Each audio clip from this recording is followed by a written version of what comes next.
Good morning students, कैसे हैं आप सब। अब देखिए, कल हमने जो चैप्टर स्टार्ट किया था वो था हमारा मटेरियल कॉस्ट कंट्रोल, और उसमें आपको मैंने कुछ लेवल के बारे में बताया था। Minimum level, maximum level, danger level किस तरह से निकाला जाता है। EOQ भी हो चुका है। अब देखिए, next topic is very very important for short note, perpetual inventory system. ये वो सिस्टम है जो कि ये बताता है कि जो स्टॉक का इवोल्यूशन है वो कंटिन्यूटी में होना चाहिए, है ना। जो स्टॉक गोडाउन से फैक्ट्री में इशू होता है, तो देखो नाम से पता चल रहा है परपेचुअल इन्वेंट्री सिस्टम, निरंतर स्टॉक प्रणाली। तो ये रिकॉर्ड का ऐसा सिस्टम है जो कंट्रोलिंग डिपार्टमेंट मेंटेन करता है। Physical inventory is a system of control, physical inventory system is a system of record maintain by controlling department which reflect the physical movement of stock. कि जैसे stock आया और आने के बाद उसका क्या मूवमेंट हुआ, वो इशू हुआ या कुछ आया, है ना, उसका जो फिजिकल मूवमेंट है उसको बताता है। एंड देयर करंट बैलेंस, कि करंट बैलेंस कितना है उसको भी बताता है। तो ये जो फिज़िकल एवोल्यूशन किया जाता है, स्टॉक वेरिफिकेशन होता है, वो इसी का पार्ट है। आप देखिए कौन कौन से रिकॉर्ड मेंटेन किए जाते हैं, यूज़ किए जाते हैं फॉर परपेचुअल इन्वेंट्री सिस्टम। एक तो होता है बिन कार्ड, एक होता है स्टोर्स लेजर अकाउंट, एक होता है forms and document use for receipt, issue and transfer of material. तो देखिए, जो बिन कार्ड है वो क्या होता है कि जो स्टोर डिपार्टमेंट है वो जो भी सामान आता है उसके ऊपर कुछ सीरियल नंबर, कुछ उसका आइडेंटिफिकेशन कोड वो उनको देते हैं।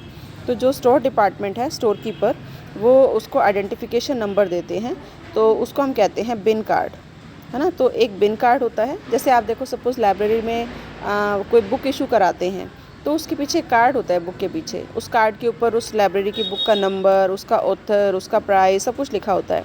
ऐसे जो स्टोर कीपर है कंपनी में, जब भी सामान आता है तो उस जो गुड्स हैं उसको कोई ना कोई नंबर देता है, आइडेंटिफिकेशन नंबर, है ना। तो उस कार्ड को ही हम क्या कहते हैं, बिन कार्ड।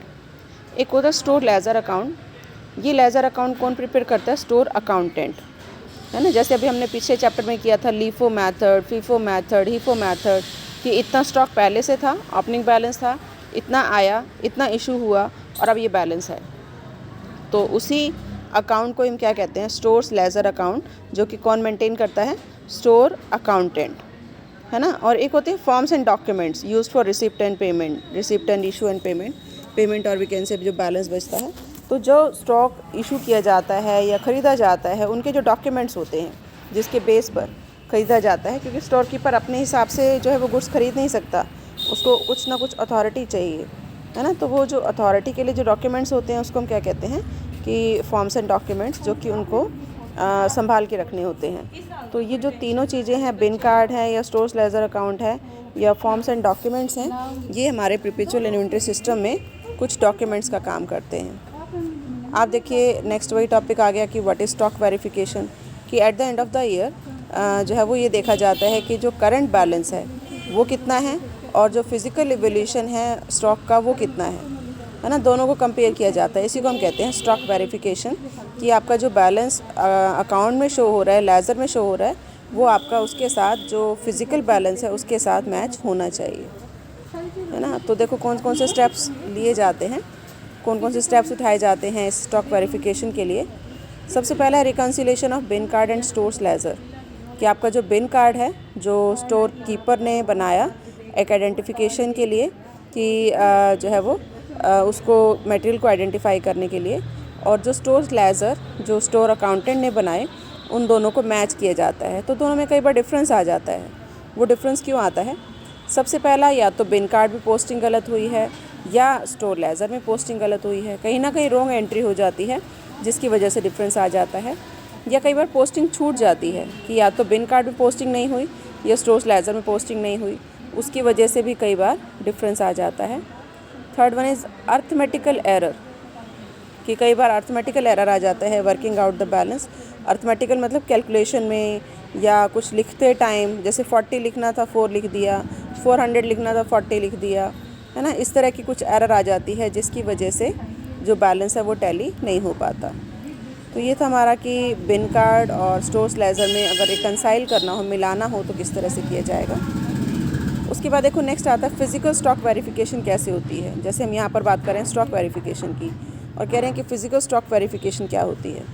तो देखिए, फ़िज़िकल स्टॉक वेरिफिकेशन मतलब खुद जाकर गिनना, जैसे आपका जो लेज़र है वो ये शो कर रहा है कि आपके पास 1,00,000 यूनिट मटेरियल ए की होनी चाहिए, है ना। तो आप फिज़िकली जाकर आप उसको गिनते हैं तो वो सपोज़ मिल रही है 98,000 या 99,000, 1,000 यूनिट कम है ना। तो फिर आप ढूंढोगे कि 1,000 कहाँ गई। तो इस तरह का जो वेरिफिकेशन है उसको हम क्या कहते हैं, फिज़िकल स्टॉक वेरिफिकेशन, जिसमें एक्चुअल में आइटम्स को काउंट किया जाता है, देखा जाता है कितनी प्रेजेंट हैं और रिकॉर्ड के अकॉर्डिंग कितनी होनी चाहिए। तो there are 2 types of stock verification, physical stock verification. एक तो होता है पीरियोडिकल, एक होता है continuous.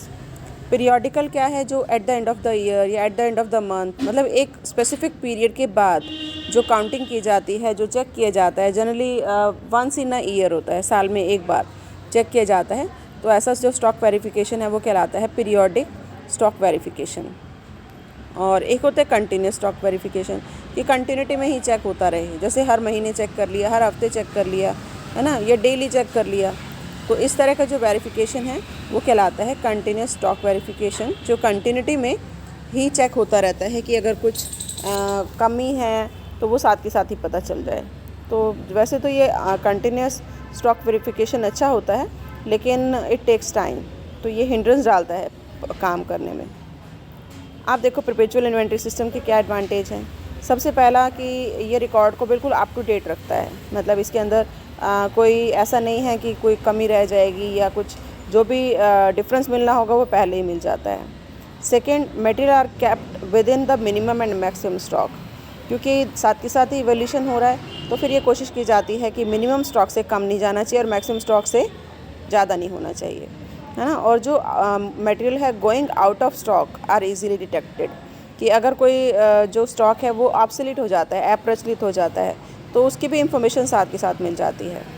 And it acts as a moral check on staff. Store department का जो स्टाफ है उसके ऊपर भी मॉरल चेक रहता है, कि कोई सोचता नहीं है फिर कुछ गड़बड़ करने के बारे में, जब उनको पता है कि डेली चेक होगा, है ना। और जो बिन कार्ड है वो भी साथ के साथ मेंटेन किया जाता है, और स्टोर्स लेज़र भी साथ के साथ तैयार किए जाते हैं। डिस्क्रिपेंसी, क्योंकि फ़िज़िकल वेरिफिकेशन होगा तो कुछ डिफरेंस अगर होगा तो वो साथ के साथ पता चल जाएंगे और उनको साथ के साथ दूर कर दिया जाएगा। एंड मटेरियल गेटिंग स्टेल, अगर कोई चोरी की जाती है या कुछ वेस्ट होता है ना मटेरियल, तो उसका भी साथ के साथ इंफॉर्मेशन मिल जाती है, तो वेस्टेज भी कम हो जाती है। इसी तरह से क्लोजिंग स्टॉक की भी प्रॉम्प्ट बैलेंसिंग हो जाती है, जल्दी पता चल जाता है कि अब क्लोजिंग बैलेंस ये है, तो फाइनेंशियल अकाउंट बनाने में कोई दिक्कत नहीं आती। और जो स्लो मूविंग इन्वेंट्री है, जो ऑब्सोलीट है या कोई डॉर्मेंट स्टॉक है ना, जो अप्रचलित होने वाला है, उसका पता चल जाता है, उसको हम पहले यूज़ कर लेते हैं, और करेक्ट फिगर आपको पता चल जाती है स्टॉक की, कि आपके पास जो स्टॉक है वो कितना बचा हुआ है। तो ये हमारा टॉपिक था परपेचुअल इन्वेंट्री सिस्टम। इसको अच्छे से पढ़ के रखना, इसका शॉर्ट नोट मैं आपको आगे टेस्ट में भी दूँगी।